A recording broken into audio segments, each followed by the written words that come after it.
version of me is OPPO F21 Pro 5G, and today I would like to show you how you can set up app lock on this OPPO device.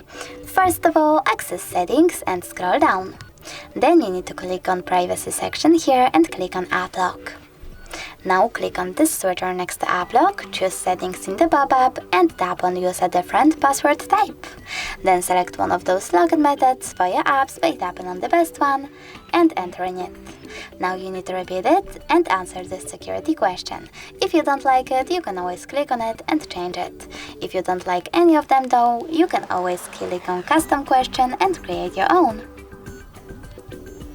Then choose confirm to save it and remember to answer it correctly below.